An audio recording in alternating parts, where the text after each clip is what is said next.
నమస్కారం. ప్రేక్షకులందరికీ శుభోదయం. ఈనాటి శుభయోగం శీర్షికన రాహుకాలంలో ప్రతిరోజు ఏ శ్లోకం చదువుకుంటే మనకున్నటువంటి అన్ని రకాలైన కష్టాలు, సమస్యల నుంచి సులభంగా బయటపడచ్చో పరిశీలిద్దాం. ప్రతిరోజు కూడా ఒక ప్రత్యేకమైన సమయంలో రాహుకాలం అని ఉంటుంది.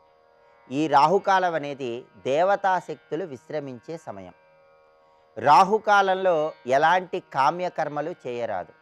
రాహుకాలంలో ధనపరమైనటువంటి పనులేవి చేయరాదు. అయితే మొండి బాకీలు వసూలు చేసుకోవటానికి మాత్రం రాహుకాలం పనిచేస్తుందని జ్యోతిష శాస్త్రపరంగా చెప్పడం జరిగింది.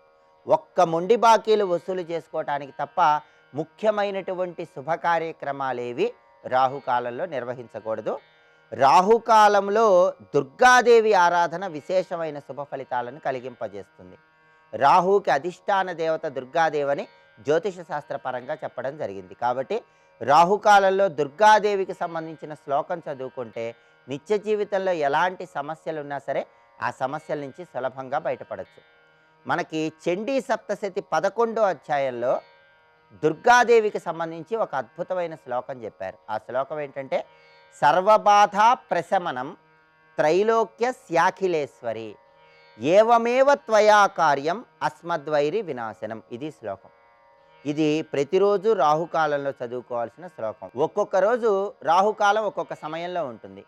మంగళవారం మధ్యాహ్నం 3 గంటల నుంచి 4:30 మధ్య ప్రాంతంలో రాహుకాలం ఉంటుంది. ఒక్కో రోజు ఒక్కో సమయంలో ఉంటుంది. ఏ సమయంలో అయినా సరే ప్రతిరోజు రాహుకాలం ఉన్నప్పుడు రాహుకి అధిష్టాన దేవత దుర్గాదేవి కాబట్టి దుర్గాదేవికి సంబంధించిన ఈ శ్లోకం చదువుకుంటే దుర్గమమైన కష్టాల నుంచి బయటపడచ్చు. నిత్య జీవితంలో ఎలాంటి కష్టాలు, బాధలు ఉన్నా సరే వాటి నుంచి బయటపడటానికి 40 రోజుల పాటు రాహుకాలంలో ఈ మంత్ర జపం చేయండి. విశేషంగా అమ్మవారి అనుగ్రహం కలుగుతుంది. ఈ మంత్రంలో ఉన్న అర్థం ఏంటంటే, సర్వబాధ ప్రశమనం త్రైలోక్య శాఖిలేశ్వరి. ముల్లోకాలకు అధిష్టాన దేవత అయిన జగన్మాత, నువ్వు మాకున్న సర్వ బాధలను తొలగింపజేస్తావు. ఏవమేవ త్వయా కార్యం అస్మద్వైరి వినాశనం. నాకున్నటువంటి శత్రు బాధలన్నీ కూడా తొలగింపజేసి నాకు కార్యసిద్ధిని కలిగింపజేసే జగన్మాత నీకు నమస్కారం అని ప్రార్థించడమే ఈ శ్లోకంలో ఉన్న అర్థం. కాబట్టి 40 రోజుల పాటు రాహుకాలంలో ఈ శ్లోకం చదువుకుంటే దుర్గాదేవి విశేషమైన అనుగ్రహం వల్ల దుర్గమమైన కష్టాల నుంచి బయటపడచ్చు. అలాగే రాహుకాలం ఉన్న సమయంలో నిమ్మకాయల దీపాలు వెలిగిస్తే చాలా మంచిది. నిమ్మకాయల దీపాలు గృహంలో వెలిగించకూడదనే అపోహ చాలామందిలో ఉంది. అయితే దీనికి శాస్త్ర ప్రమాణం ఎక్కడా లేదు. నిమ్మకాయల దీపాలు ఇంట్లో తులసి కోట దగ్గర వెలిగిస్తే చాలా మంచిది. రాహుకాలం ఉన్న సమయంలో తులసి కోట దగ్గర దుర్గాదేవి చిత్రపటం ఉంచి ఆ దుర్గాదేవి చిత్రపటానికి ఎర్రటి పూలమాల అలంకరించి ఆ దుర్గాదేవి చిత్రపటం దగ్గర 2 నిమ్మదొప్పలు ఉంచి ఆ నిమ్మదొప్పల్లో ఆవు నెయ్యి కానీ, నువ్వుల నూనె కానీ, కొబ్బరి నూనె కానీ పోసి నిమ్మకాయల దీపాలు వెలిగించవచ్చు. నిమ్మకాయల దీపాలు తులసి కోట దగ్గర వెలిగించేటప్పుడు 3 ఒత్తులు వేసి వెలిగించండి, లేదా ఒక పువ్వొత్తి వేసి వెలిగించండి. అలా నిమ్మకాయ దీపాలు వెలిగిస్తే విశేషంగా దుర్గాదేవి అనుగ్రహం కలుగుతుంది. అయితే రాహుకాలంలో నిమ్మకాయల దీపాలు వెలిగించాలని భావించే వాళ్ళు ఎవరైనా సరే ఉపవాసం ఉండి వెలిగిస్తే మంచిది. అంటే కేవలం పళ్ళు, పాలు మాత్రమే ఆహారంగా స్వీకరించి రాహుకాలంలో నిమ్మకాయల దీపాలు వెలిగించాలి. భోజనం చేసి మాత్రం ఎట్టి పరిస్థితుల్లో నిమ్మకాయ దీపాలు వెలిగించకూడదు. గృహంలో తులసి కోట దగ్గర రాహుకాలంలో ఇలా ప్రత్యేకంగా నిమ్మకాయ దీపాలు వెలిగించండి. అలాగే నిమ్మకాయ దీపాలు వెలిగించినప్పుడు దుర్గాదేవి చిత్రపటం దగ్గర కూర్చొని దుర్గా స్తోత్రాలు చదువుకుంటే చాలా మంచిది. దకార దుర్గా అష్టోత్తరం అని ఒక ప్రత్యేకమైన దుర్గా అష్టోత్తరం ఉంటుంది. ఆ దుర్గా అష్టోత్తరంలో ఉన్న 108 నామాలు కూడా దా అనే అక్షరంతోనే ప్రారంభమవుతాయి. దాన్ని దకార దుర్గా అష్టోత్తరం అంటారు. రాహుకాలం ఉన్న సమయంలో దుర్గాదేవి చిత్రపటం దగ్గర నిమ్మకాయల దీపాలు వెలిగించి ఈ దకార దుర్గా అష్టోత్తరం చదువుకుంటే పిల్లలకి బాగా కలిసి వస్తుంది. పిల్లలు జీవితంలో మంచి పురోభివృద్ధి సాధించడానికి, అత్యున్నత స్థాయిలో జీవితంలో ఎదగటానికి ఈ దకార దుర్గా అష్టోత్తరం అనేది విశేషంగా సహకరిస్తుంది. కాబట్టి రోజు రాహుకాలంలో శ్లోకం చదువుకోండి. అలాగే రాహుకాలంలో నిమ్మకాయల దీపాలు వెలిగించినప్పుడు దుర్గా స్తోత్రాలు చదువుకోండి. అన్ని రకాలైన కష్టాలు, సమస్యల నుంచి సులభంగా బయటపడండి. రేపటి శుభయోగం శీర్షికన పుత్ర గణపతి వ్రతాన్ని ఏ విధంగా ఆచరిస్తే విశేషమైన శుభయోగం కలుగుతుందో పరిశీలిద్దాం. నమస్కారం. అద్భుత విగ్రహామరాధీశ్వర అగణిత గుణగణ అమృత శివ సాంబ సదా శివ సాంబ సదా శివ సాంబ సదా శివ సాంబ శివ. ప్రపంచంతో అంటిపెట్టుకుంటే కదా సుఖము దుఃఖము అనేటువంటిది. ఎదురుగా లేకపోయినా భావనతో ప్రపంచాన్ని అంటిపెట్టుకుంటేనే సుఖ దుఃఖాలు కలుగుతూ ఉన్నాయి. ఇప్పుడు సచ్చిత్ సుఖైకా పరమాత్మరూప, పరమాత్మరూప పరమమై సర్వవ్యాపకమైన ఆత్మతత్వం. ఈ పరమాత్మతత్వాన్ని మరొక చిన్న అందంగా భావిద్దాం. దేహం నేను అనుకుంటున్నంతకాలం దేహాత్మ, ప్రాణం నేను అనుకుంటున్నంతకాలం ప్రాణాత్మ, బుద్ధి నేను అనుకున్నంతకాలం బుద్ధ్యాత్మ. ఇన్ని ఆత్మలు ఉన్నాయా? నేను ఒక మాట చెప్తా. మైక్ మీద ప్రసరిస్తున్న వెలుగు, కెమెరా మీద పడుతున్న వెలుగు, స్పీకర్ మీద పడుతున్న వెలుగు, మా మొహాల మీద పడుతున్న వెలుగు, ఎన్ని వెలుగులు ఉన్నాయి? 4 ఉపాధులు ఉండడం వల్ల ఒకే వెలుగు 4గా కనబడింది. కనుక దేహము, మనస్సు, బుద్ధి, ప్రాణం అనే 4 ఉపాధులు యందు ఒకే చైతన్యం వ్యాపించి ఉంది. ఉపాధులు బట్టి 4 చెప్పు, కానీ వీటి 4ంటికి వెలుగునిస్తూ వీటి వేటికి అంటకుండా పైన ఉంది వెలుగు. దాని గురించి ఆలోచించు. వెలుగు గురించి ఆలోచిస్తే దానికి పైన మరొక ఆత్మ లేదు, అదే పరమాత్మ రూప. అది సర్వోత్కృష్టమైనది, అది నా యొక్క అసలు స్వరూపం. అది సా కాశికాహం, ఆ వెలుగే కాశిక, అది నేనే. నిజబోధ రూప, స్వయం ప్రకాశ స్వరూపమే, కేవల చిద్రూపమే, ఆత్మ యొక్క జ్ఞానరూపమైనటువంటిది ఏదుందో అదే కాశీ. ఇక్కడ గ్రహించవలసినది ఒక బుద్ధి ఉంది. ఆ బుద్ధి పంచకోశాల్లో ఉంది, ఉందా లేదా? పంచకోశాలు అంటే చాలామంది తెలిసినవే. ఎక్కడుంటే పంచకోశాలు? ఇక్కడ. పంచకోశాలు ఇక్కడ ఉన్నాయి. మొదటి అన్నమయ కోశం. అన్నమయ కోశం అంటే మీకు కనబడుతున్న శరీరం లోపల ఉన్నటువంటి ఎముకలు, పేగులు, గుండెకాయ, లివర్ వగేరా వగేరా అంతా కలిపిన అన్నమయ కోశమే అన్నమయ కోశం. దాని లోపల ఉన్నటువంటిది ప్రాణమయ కోశం. ఆ తర్వాత మనోమయ, విజ్ఞానమయ, ఆనందమయ. ఈ 3 బుద్ధి భూమికలే. మనోమయ, విజ్ఞానమయ, ఆనందమయ కోశములు. ఇది గ్రహించవలసింది. ఇప్పుడు ఆనందమయ కోశం కారణ శరీరంలోకి వెళుతుంది, అన్నమయ కోసం స్థూల శరీరం కిందకు వస్తుంది. మధ్యలో చెప్పిన 3 సూక్ష్మ శరీరం కిందకి వెళ్తాయి. కానీ స్థూల సూక్ష్మ కారణ శరీరాలంటే ఏమిటో, పంచకోశాలంటే అంతే, మరొకటి కాదు. ఈ పంచకోశములు పనిచేస్తున్నాయా లేదా? ఒక చైతన్యం లోపల ప్రసరింపజేయడంతో మొత్తం పంచకోశాలు పనిచేస్తున్నాయి. ఇప్పుడు నువ్వు ఇవి దేనివల్ల పనిచేస్తున్నాయని ఆలోచన మొదలెట్టేవి గనక శరీరానికి విలక్షణంగా శరీరంలోనే ఉంటూ ఉన్న ఒక చైతన్యం వైపు ఆలోచిస్తున్నావు. ఇప్పుడు ఎక్కడో దూరంగా ఉంటే సెపరేట్ చేసి వచ్చు, నువ్వు వేడి వేరు వాడు వేరు, హ్యాపీగా కనబడుతుంది కదండి అనొచ్చు. ఎలాగంటే టేబుల్ మీద బాచి చక్కగా తీసివచ్చు. కానీ పరమాత్మ లేడే, ఈ పంచకోశాత్మకమైన దేహంలోనే వ్యాపించిపోయినాడు. ఆ వ్యాపించిపోతూ పంచకోశాలు నేను అనే చైతన్యముగానే వ్యాపించిపోయింది. ఇప్పుడు నువ్వు ఆలోచన చేయు. పంచకోశములతో నేను ఉన్నప్పుడు నేను పంచకోశాలు అన్నది కదా. ఒక్కొక్క కోశంలో నేనుని పంచకోశాన్ని విచారణ చేయి. ఆ నేను నా పంచకోశాన్ని విలక్షణంగా చూడు. ఇది ఆధ్యాత్మిక సాధన. అహం బ్రహ్మాస్మిని వింటే సరిపోదండి, పంచకోశ వివేచన అనేది చాలా అవసరం. ఇది వేదాంత శాస్త్రంలో పంచకోశ వివేచన చాలా విశేషంగా చెప్పారు. శివగీత అనబడే గ్రంథంలో అత్యద్భుతంగా చెప్పబడింది. దాని తగ్గ పక్వత వస్తే మళ్ళీ మళ్ళీ వినొచ్చది, అంత గొప్పది. అక్కడ పంచకోశ నిరూపణం అనే అధ్యాయంలో ఇదంతా చెప్తాడు. విచారణ ఇలాగే వెళ్ళాలండి, పంచకోశ వివేచనలోకి వెళ్ళాలి. ఇది ఎలా అంటే పంచకోశాల్లో నా ఆత్మతత్వం ఉంది, ఎక్కడ విలక్షణంగా లేదు. నువ్వు మఠం వేసి కూర్చోగానే కంటి ముందు ఏదో కనబడిందండి, అదే ఆత్మ. కనబడిందా? అయితే ఆత్మ కాదు. కనబడిందా? ఆత్మ కాదు. ఇది తెలుసుకో. ఇక్కడ కనబడింది అంటే బాహ్య వస్తువు, కనబడిందంటే బాహ్య వస్తువు. ఎందుకంటే కనబడిన వస్తువుకి చూసిన కన్నుకి తేడా ఉందా లేదా అన్నాడు. ఇక్కడ నా కన్ను నేను చూశానండి అంటే అది అంత అజ్ఞానుడి బాబు. ఇక్కడ అద్దంలో నేను చూడాలి, ఇంకోటి కన్ను నువ్వు అనుకోవాలి, అంతే తప్ప నీకంటే నువ్వు చూడలేవు. ఇది తెలుసుకో. ఇక్కడ కనుక ఆత్మ చైతన్యం చూడబడే వస్తువు కాదు, కేవలం అనుభవిక వచ్చింది. దాని వస్తువు ఎదురుగా సాక్షాత్కరిస్తుందా? ఆత్మ సాక్షాత్కారం అంటే దాని స్వరూపం ఏమిటి, అది ఇక్కడ వివేచన చేస్తున్నారు. ఇక్కడ పంచకోశములు, ఈ పంచకోశ వివేచన చాలా అవసరం. పంచకోశం పేర్లు వినేశారు కదా, అన్నమయ, ప్రాణమయ, మనోమయ, విజ్ఞానమయ, ఆనందమయ, ఇవి అందరికీ ఉన్నాయి. సంకల్ప వికల్పాలు చేసేది మనస్సు, నిశ్చయం చేసేది బుద్ధి, సంస్కారాలన్నీ దాచుకునే చిత్తం, అహం అనే భావన, అహంకారం, అంతే కదా. ఇవన్నీ ఉపాధులే, లోపలి ఉపాధులే, ఇవేవి నువ్వు కావు. వీటన్నిటి నువ్వు అనిపించేటట్టేదో చేస్తుంది, దాని పేరు మాయ. ఆ మాయ ఎవరిది? ఆ పరమేశ్వరుడి నుంచి వచ్చిన శక్తి. ఆ శక్తి ప్రసరిస్తేనే అంతా నేను అనుకుంటున్నావు. ఇప్పుడు ప్రసరిస్తున్న శక్తిని దీంట్లోంచి విలక్షణంగా చూడటం మొదలుపెట్టు. అంటే పంచకోశ అంతరస్థిత ఆయన దాన్ని పరిశీలించు అన్నాడు.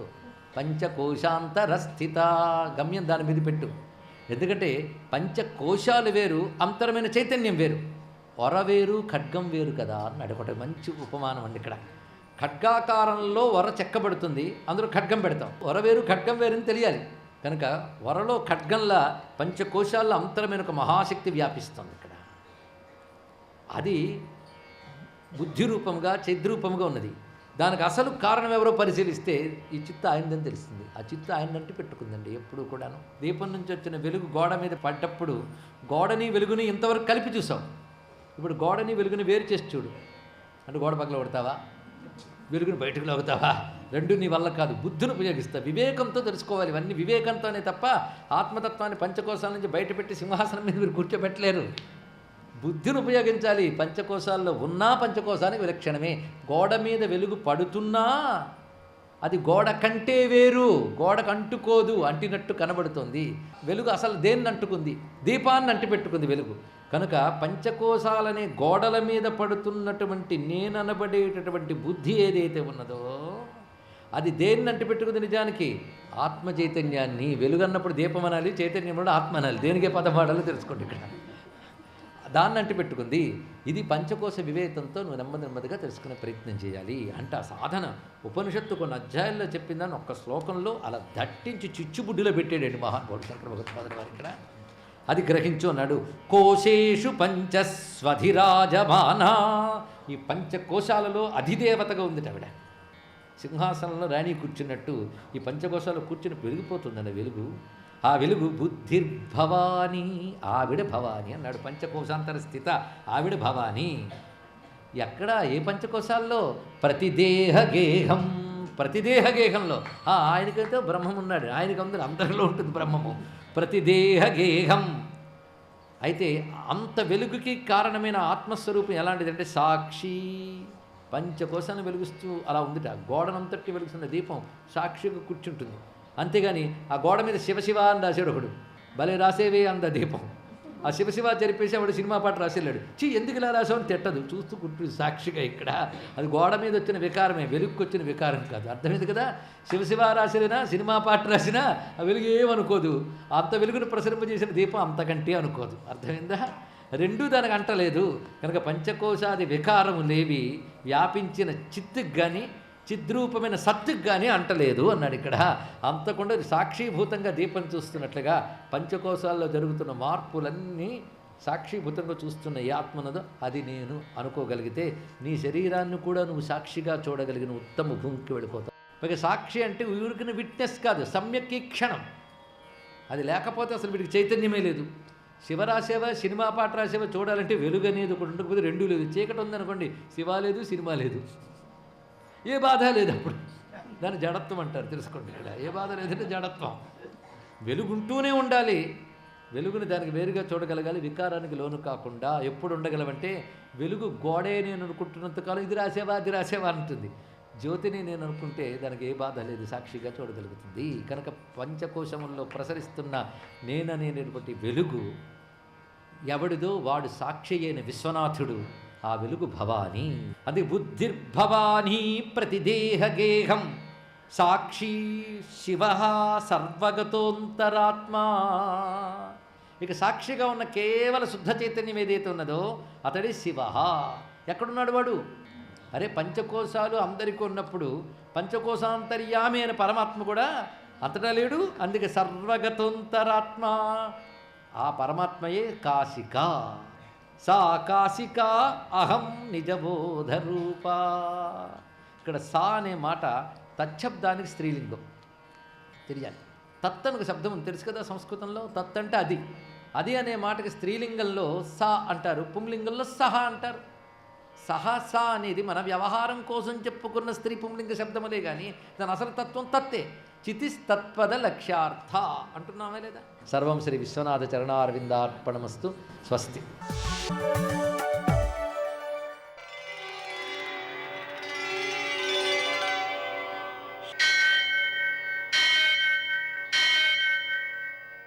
సహస్రశీరుషం దేవం విశ్వాక్షం విశ్వశంభువం విశ్వం నారాయణం దేవమక్షరం పరమం పదం విశ్వతః పరమాం నిత్యం విశ్వం నారాయణగుం హరిం विश्वमेवेदं पुरुषस्तद्विश्वमुपजीवति पतिं विश्वस्यात्मेश्वरं शाश्वतं शिवमच्युतं नारायणं महाज्ञेयं विश्वात्मानं परायणम्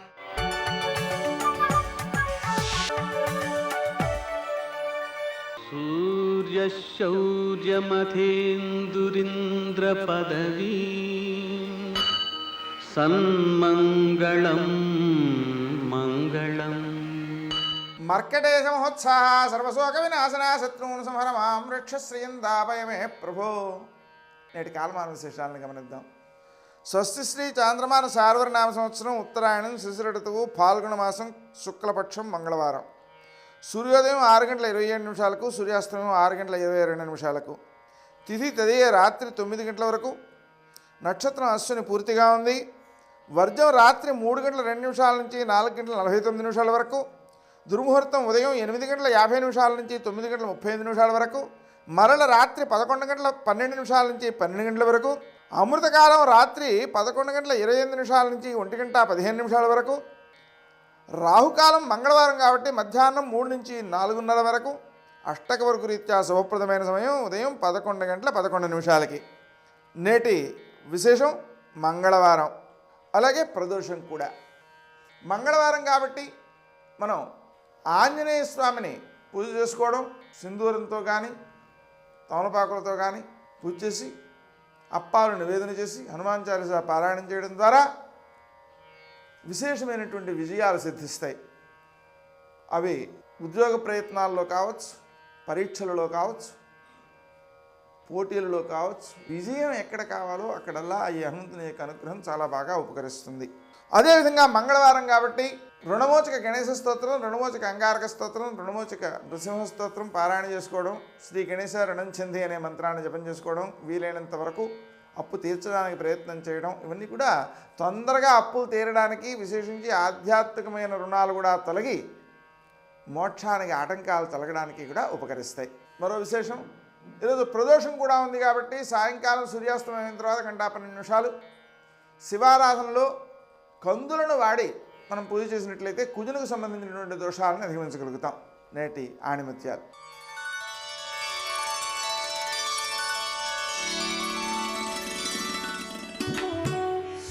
నీలోని బలహీనతలను నీచులకు తెలియజేయకు, సమయం చూసి హేళన చేస్తారు.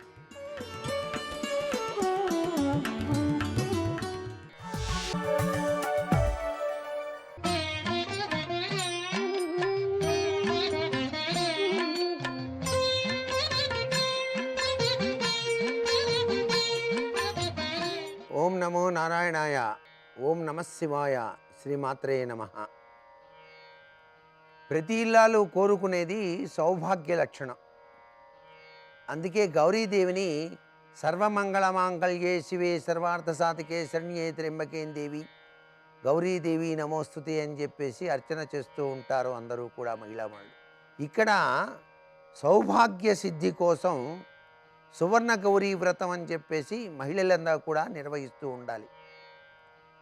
ఆ అమ్మల కన్నా అమ్మ దివ్యవంతమైన అనుగ్రహాన్ని ప్రసాదిస్తుంది ఈ వ్రతాన్ని కనుక ఆచరించేటట్లయితే. దీన్నే మనం స్వర్ణగౌరీ వ్రతం అని కూడా అంటాం. శివలింగాన్ని, పార్వతీదేవి యొక్క విగ్రహాన్ని స్థాపించి ఉపవాసం ఉండి పూజ చేస్తారన్నమాట. సాయంకాలం పూట ముత్తైదువులకు తాంబూలంలో ఖర్జూరము అనేటువంటి పండును తప్పనిసరిగా పెట్టి ఇవ్వడం జరుగుతుంది. మరుసటి రోజున శివపార్వతులను పూజించి నైవేద్యంగా పులగాన్ని సమర్పిస్తారు. సౌభాగ్య సిద్ధి కలుగుతుందని మనకి స్మృతి కౌస్తుభం అనేటువంటి గ్రంథంలో కూడా చెప్పడం జరిగింది.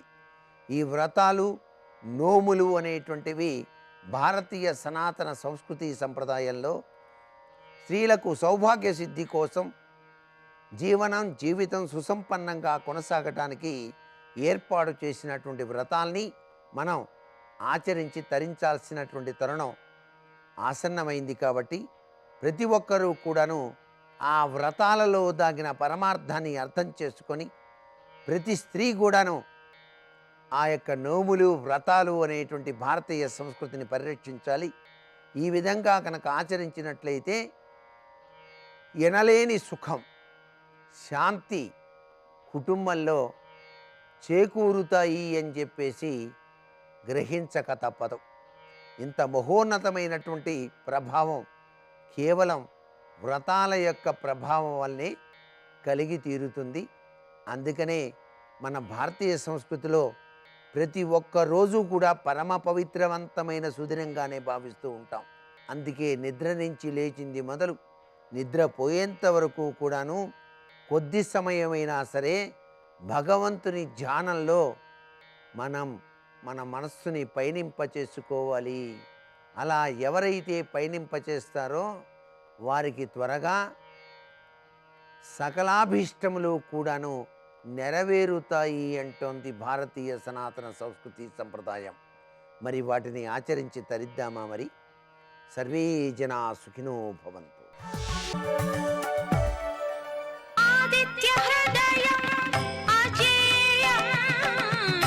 శక్తిప్రదం భవతి మిరాంతకం భయనాశం శుభకరం. ధర్మం అంటే ధర్మమే. ఈ దేశంలో అన్నిటికన్నా గొప్పది ఏమిటంటే ధర్మం. యుద్ధం కూడా ధర్మయుద్ధమే.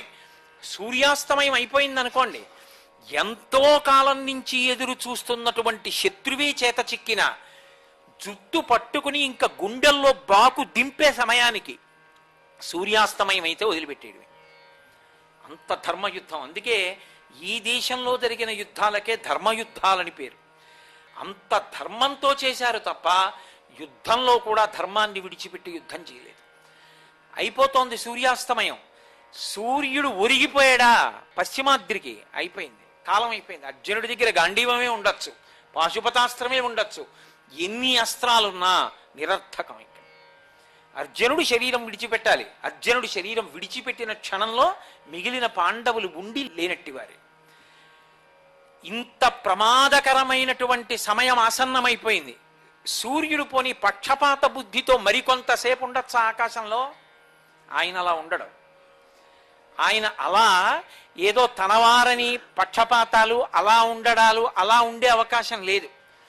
కాబట్టి ఒరిగిపోతున్నాడు. ఇప్పుడు ఏకంగా ధర్మం అన్న మాట ఎలా నిలబడుతుంది లోకంలో? పెద్ద ప్రశ్న కూర్చుంది. అప్పుడు కృష్ణ భగవానుడు చూశాడు. ఆందోళనలో ఉన్నాడు అర్జునుడు. 5 యోధుల్ని కొట్టాలి. కొట్టిన తర్వాత సైంధవుడి దగ్గరికి వెళ్ళాలి.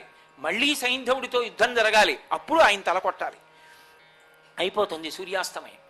ఇంత అర్జునుడు, ఇంత గాంధీవి, ఇంత సవ్యసాచి కంగారు పడిపోయాడు. ఎంతటి చీకాకు పడిపోయాడంటే తాను చేసిన ప్రతిజ్ఞ తనకెదురొచ్చి నించుంది.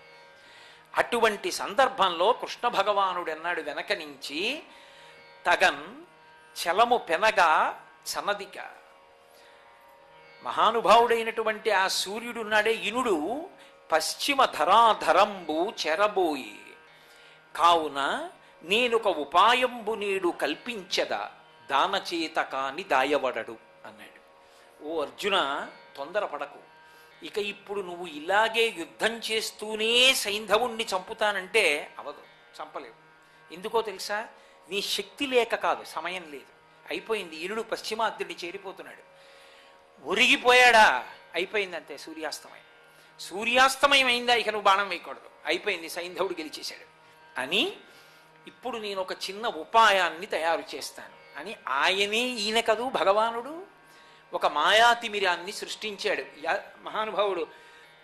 ఆయన సృష్టించినటువంటి ఆ మాయా తిమిరం సూర్యుడికి అడ్డెళ్ళింది. అసలే ప్రదోష వేళ చీకటి పడిపోతోంది.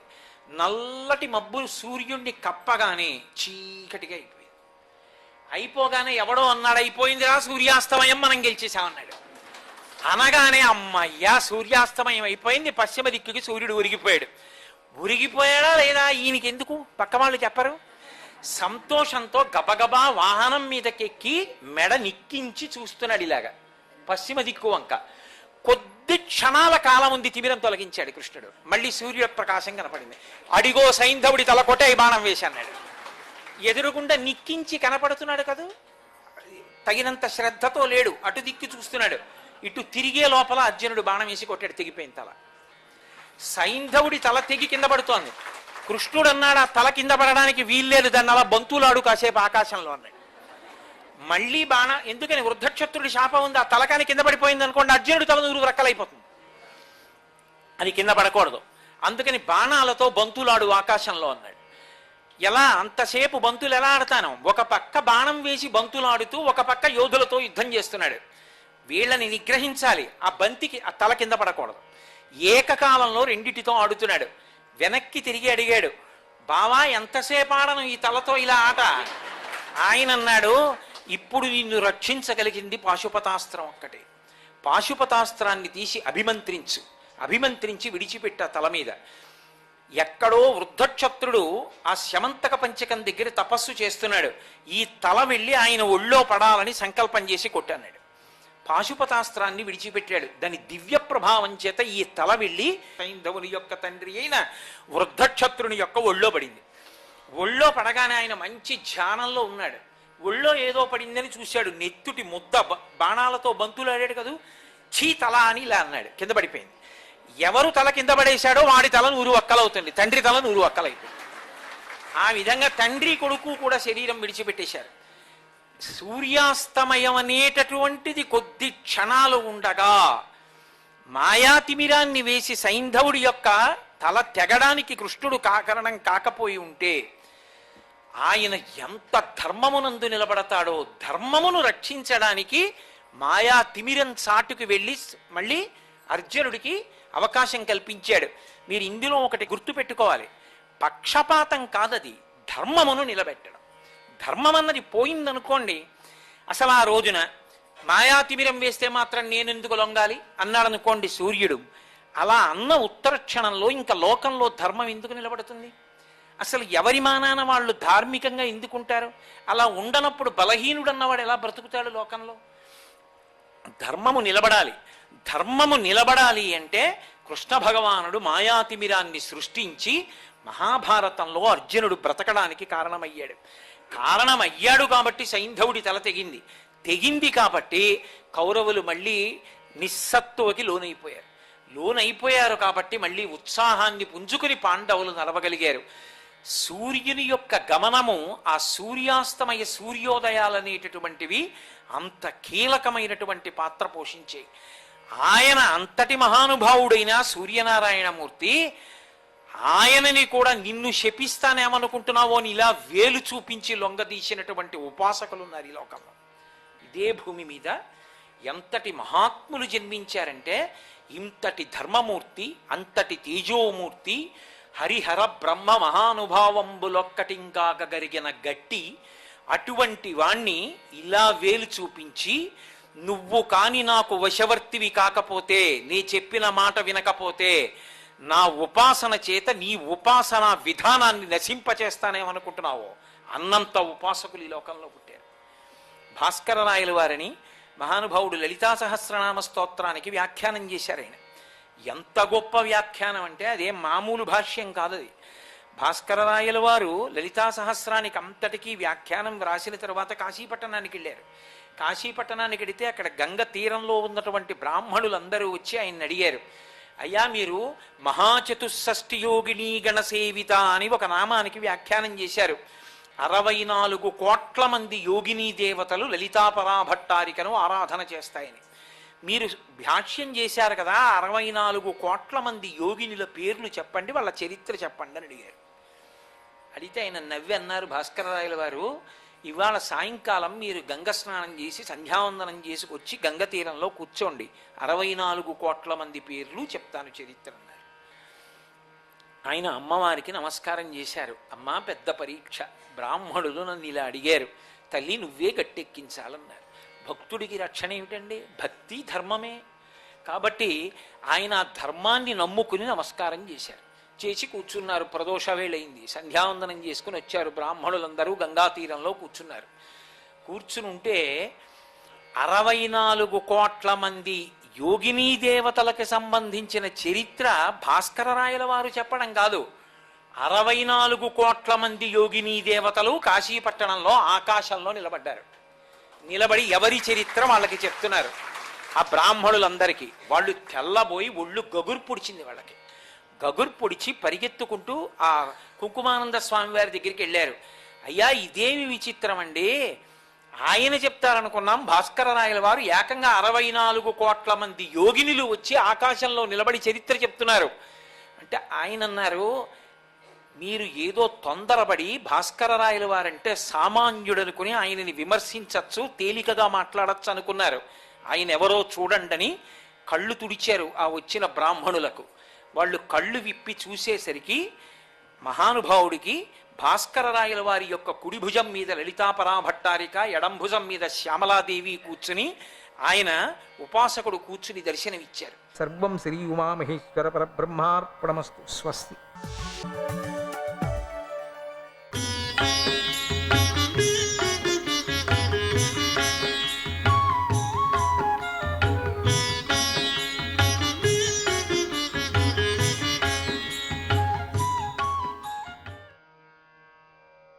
శ్రీపాదుడు శుక్లపక్ష చంద్రుడిలాగా వృద్ధి చెందుతున్నాడు, పెరుగుతున్నాడు. 7వ సంవత్సరం వచ్చింది. శ్రీపాదుడికి ఉపనయనం చేసి వేదాధ్యయనంలో పెట్టారు. అన్ని విద్యలు ముందే వచ్చిన వాడికి ఈ చదువులు ఎంతసేపు చెప్పండి? చదువులతోనే పుట్టినవాడు చదువులు ఎందుకు అన్నట్టు. శ్రీలక్ష్మితోనే పుట్టినవాడు లక్ష్మి ఎందుకు? వైరాగ్యంతోనే పుట్టినవాడు ఇంకొకరు వైరాగ్యం నేర్పాల్సిన పని లేదు కదా. ఇతనికి పాఠాలు చెప్పాలంటే గురువులు తడబడుతూ ఉండేవారు. చతుర్దశ విద్యలు అతని వెంట పడి తిరిగాయి కూడా. చిన్నతనంలోనే మహావిద్వాంసుడైపోయాడు. తల్లిదండ్రుల పిల్లవాడి యోగ్యతను గమనించి మెల్లగా పెళ్లి సంబంధాలు చూడసాగారు. శ్రీపాదుడు అది గమనించుకున్నాడు.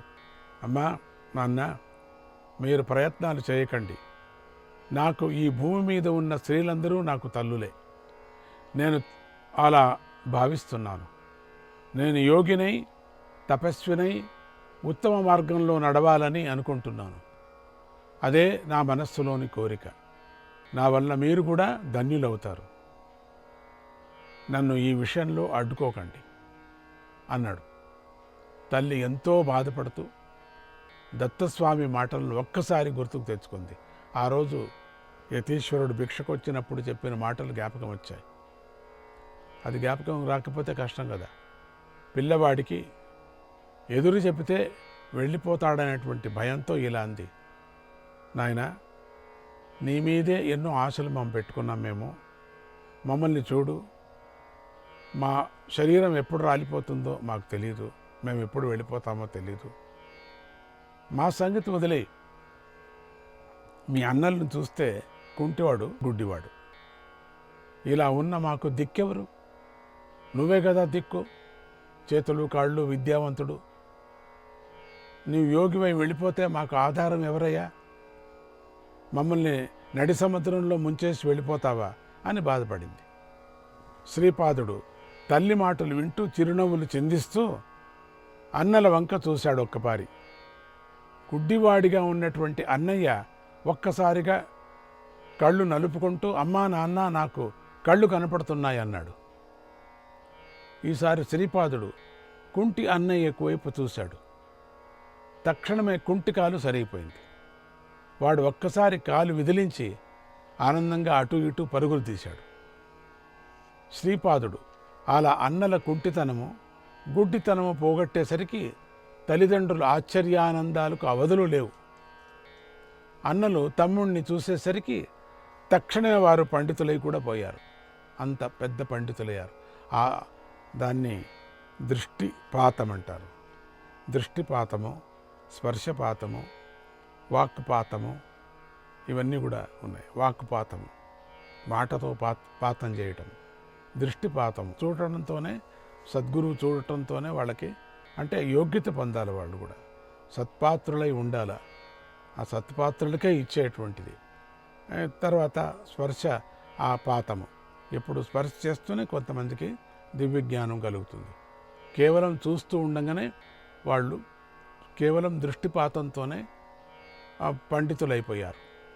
వారు తమ్ముడి పాదాలపై పడ్డారు.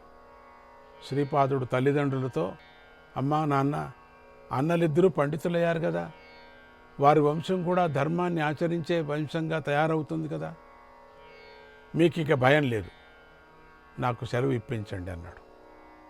శ్రీపాదుడి మాటలకు తల్లిదండ్రులు ఇక కాదని లేకపోయారు కదా. ఎందుకు ఇద్దరు పిల్లల్ని ఇచ్చాడు కదా, ఇంకేం అనుకుని ఇచ్చారు. శ్రీపాదుడు తక్షణమే బయలుదేరాడు. దారి మధ్యలో ఎంతో కాలంగా తనను సేవిస్తున్న భక్తులను ఉద్ధరిస్తూ ముందుకు సాగాడు. కొంతమందికి యోగసిద్ధిని ప్రసాదించాడు. బదరిక ఆశ్రమం దాకా పాదయాత్ర చేశాడు. మళ్ళీ వెనక్కి వచ్చి గోకర్ణలో 3 ఏళ్లుండి వేలాది మంది భక్తులను ఆయన ఉద్ధరించాడు. తర్వాత మళ్ళీ బయలుదేరి శ్రీశైలంలో 4 నెలలుండి కురుగాడి అనే గ్రామం చేరి అక్కడే నిలిచిపోయాడు. పీఠాపురంలో పుట్టి బదరిక ఆశ్రమం దాకా వెళ్ళి గోకర్ణంలో 3 ఏళ్లుండి శ్రీశైలం మీదుగా కురుగాడి చేరి అక్కడ స్థిర నివాసంగా ఉన్నాడు. స్వామి లీలలు అనంతం. ఒకప్పుడు వీరి భక్తుడొకడు కొన్ని వేల ధనమైనటువంటి కాసులను స్వామికి సమర్పిద్దామని బయలుదేరాడు. ధనరాశులతో వచ్చాడు. మధ్యదారిలో దట్టమైనటువంటి అడవి వచ్చేసింది. కానీ ఆ భక్తుడు ఏమీ భయపడకుండా స్వామిని తలుచుకుంటూ దత్త దత్త దత్త దత్త దత్త అనుకుంటూ ఆ ధనపు సంచిని పట్టుకొని ముందుకు సాగాడు. అడవిలో నడుస్తున్నటువంటి ఆ భక్తుడు ఒక్కసారిగా ఆగిపోయాడు, వణికిపోసాగాడు. వాడికి ఎదురుగా ఆయుధాల్ని ధరించి భయంకరంగా ఉన్నటువంటి దొంగలు కనిపించారు. అక్కడ దారిదోపుడు చేస్తూ ఉంటారు.